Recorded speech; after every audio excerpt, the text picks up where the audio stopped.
సత్తా చాటుతున్న విశాఖ స్టీల్, లాభాలు సాధించిన విశాఖ ఉక్కు. స్టీల్ ప్లాంట్ కు ఆ సత్తా ఉందని ముందు నుంచి చెబుతున్న బీసీవై పార్టీ. ఉద్యోగుల తీసివేతలు, బదిలీలు, వీఆర్ఎస్లతో నిర్వీర్యం చేయొద్దని BCY demand. Visakha steel plant ఉద్యోగులు పనిచేయరు, పని చేయకుండా జీతాలు అడుగుతారంటూ నోటికి ఏదొస్తే అది మాట్లాడారు సీఎం చంద్రబాబు. వాళ్ళు పనిచేయనదే లాభాలు సాధించిందా స్టీల్ ప్లాంట్? ఊరికే జీతాలు తీసుకుంటున్నందుకు ఇంత ఉత్పత్తి సాధించిందా? విశాఖ స్టీల్ ప్లాంట్ ను నాశనం చేద్దామనే ఉద్దేశమే కూటమి ప్రభుత్వానికి కనిపించింది గాని దాన్ని లాభాల్లోకి తీసుకొద్దామన్న ఆలోచనే కనిపించలేదు. కానీ బీసీవై పార్టీ ముందు నుంచి స్టీల్ ప్లాంట్ సత్తా పైన, కార్మికులపైన నమ్మకం ఉంచింది. ఇవాళ అదే నిజమైంది కూడా. ఉత్పత్తి సామర్థ్యం 45% నుంచి ఏకంగా 94% పెరిగింది. విశాఖ స్టీల్ ను నిర్వీర్యం చేయాలనే ఉద్దేశంతో ఉత్పత్తి తగ్గించటం, కార్మికులను తీసేయడం, ఉద్యోగుల బదిలీలు, స్వచ్ఛంద పదవీ విరమణలు చేయించడం వంటివి చాలా జరిగాయి. ఈ నేపథ్యంలో స్టీల్ ప్లాంట్ ప్రైవేటీకరణ జరిగి తీరుతుందన్న అనుమానాలు బలంగా వినిపించాయి.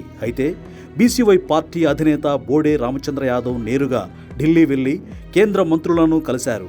విశాఖ స్టీల్ ప్లాంట్ చరిత్ర తెలిసేలా, ఆంధ్రుల ఆత్మగౌరవం అర్థమయ్యేలా కేంద్ర హోంమంత్రి అమిత్ షాకి కూడా పూర్తి సమాచారం చేరవేశారు. ఒక్క ఛాన్స్ ఇచ్చి చూస్తే చాలు, విశాఖ స్టీల్ ప్లాంట్ లాభాల్లోకి వస్తుందనే నమ్మకం కేంద్రానికి కూడా కలిగించారు. అలా కేంద్ర ప్రభుత్వం కూడా తన వంతుగా 11,440 కోట్ల రూపాయల ఆర్థిక సాయం అందించింది. ప్రస్తుతం విశాఖ స్టీల్ లాభాల్లోకి రావడంతో క్రెడిట్ రేటింగ్ కూడా మెరుగుపడనుంది.